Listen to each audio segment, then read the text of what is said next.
Welcome les amis, on se retrouve pour Indie Tour, la chronique consacrée au circuit indépendant.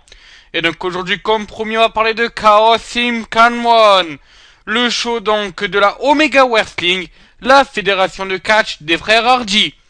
Donc avant donc de parler des résultats, je vous rappelle que donc durant cette nuit-là, il y aurait dû avoir Jeff Hardy qui défendait son cheat contre une personne donc de la Omega.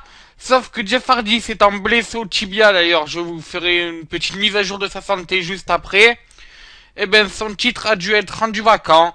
Et il y aura un triple threat match pour donc déterminer le nouveau champion. A noter que durant le show, on a vu la présence de Magnus, l'homme de la TNA, Andrew Everett, l'homme de la ROH, Caprice Coleman et Cedric Alexander, de la ROH aussi, et The Bravado Brothers. Notons aussi la présence d'Icy Free. Voilà, bon, donc commençons avec le premier match. Il opposait DeAndre Jackson à Jake Manning. Et c'est DeAndre Jackson qui s'est imposé. Ensuite, on a eu Magnus, donc l'anglais de la TNA, qui a affronté Zane Dawson. Et c'est Magnus qui s'est imposé. Ensuite, nous avons eu John Skyler, qui a affronté Andrew Everett. Et à la surprise générale, c'est John Skyler qui s'est imposé. Pourquoi j'ai la surprise générale? Parce que Andrew Everett est donc une guest star dans ce show et que ben normalement il aurait dû gagner comme les autres guest stars. Ensuite on a eu la CNC Wrestler, Caprice Coleman et Cedric Alexander qui ont battu The Bravado Brothers, Harlem Bravado et Lancelot Bravado. Ensuite on a eu Ethan Carter III qui a battu lui Brad Attitude. Et enfin, pour terminer, dans le main event de la soirée, on avait C.W. Anderson et Matt Hardy et Trevor Lee dans un triple threat match pour déterminer le nouveau challenger numéro 1, enfin le nouveau champion au titre de la Omega. Et attention, ladies and gentlemen, the winner and new Omega World Heavyweight Champion, Trevor Lee. Et oui, celui qu'on a un peu l'habitude de voir au show donc de la Pro Wrestling Guerrilla vient de signer son premier titre sur le circuit indépendant. Ce très jeune lutteur, très prometteur qu'est Trevor Lee. Je vous promets que je vais très bientôt faire un inconnu du ring sur lui, parce que c'est vraiment un homme à suivre. 21 ans à peine ce jeune gosse, et pourtant il impressionne déjà. Mémorisez ce nom, Trevor Lee, parce que je pense que ce titre de la Omega n'est pas le seul titre qui touchera de sa carrière. Voilà, donc ben je vous l'avais promis, maintenant on va faire un petit bilan santé donc de notre ami Jeff Hardy. Donc Jeff Hardy bien sûr est allé faire une petite mise à jour, c'est logique suite à sa fracture du tibia. D'après les docteurs, cette fracture est assez grave, mais il reste confiant quant à son retour sur les rings. D'ailleurs Jeff a annoncé qu'il aimerait revenir aux alentours de 2 mois, enfin dans 2 mois sur le ring, mais qu'il ne veut pas précipiter les choses.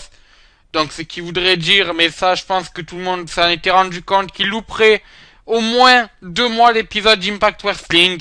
Et donc ce que Matt Hardy devrait soit se trouver un nouveau partenaire, alors on parle dans ces cas-là de Gregory Helms, soit il devrait rendre vacant les titres, ce qui ferait un peu redondant avec la décision des Wolves.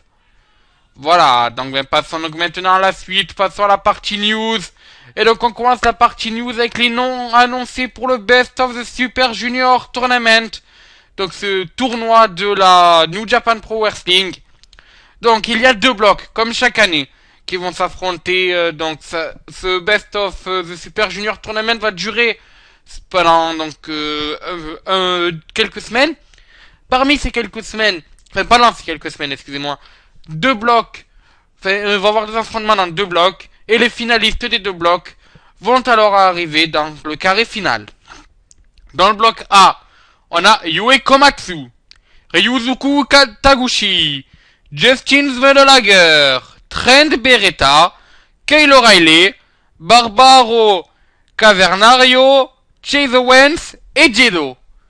Je pense que clairement quand on voit donc ce bloc, les entre guillemets comment dire ça, les favoris qui peuvent être vus sont bien sûr Trent Beretta et Kyle O'Reilly, mais il faut quand même se méfier des vieux tels que Justin Svendolager ou Jado. Dans le groupe B, ça sera Tiger Mask, Alex Shelley, Mascara Dorada, Kushida, Bobby Fish, Rocky Romero, Matt Jackson et un autre dont je n'ai pas son nom d'annoncer. En tout cas, je sais qu'il y a un autre participant, mais je n'ai pas eu l'annonce de son nom malheureusement. Et donc, je pense que parmi ce groupe B, bien sûr, les leaders là aussi qui sautent aux yeux sont Alex Shelley, Kushida, Bobby Fish, Rocky Romero et bien sûr la moitié des Young Bucks, Nick Jackson. Justement, parlons-en des Young Bucks. Comme vous le savez, donc ils sont licenciés à la New Japan Pro Wrestling, enfin, ils sont sous licence avec la New Japan Pro Wrestling. Mais tout le monde les veut.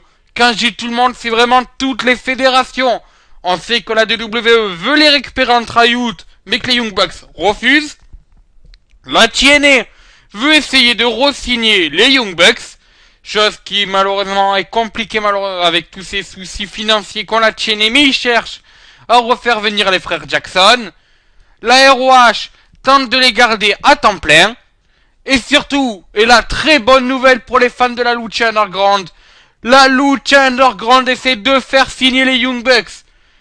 Au-dessus de cette signification-là, d'avoir les Young Bucks à la Lucha Underground, ceci fait sous-entendre une seconde saison de la Lucha Underground. C'est vraiment une très bonne nouvelle. D'ailleurs, je parlerai de la Lucha Underground.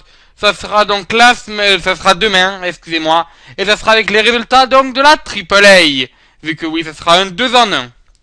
Justement, parlant de la AAA, la ROH a annoncé sa team pour le Lucha Libre World Cup Champion, qui est un tournoi donc regroupant de nombreuses équipes et de nombreux catcheurs. C'est un combat, enfin c'est un tournoi de trio. Donc, on sait que la TNA a déjà annoncé les noms. On a notamment Drew Galloway, Mr. Kennedy, Mr. Anderson maintenant, et Matt Hardy. Et donc la ROH vient d'annoncer 3 nouveaux noms.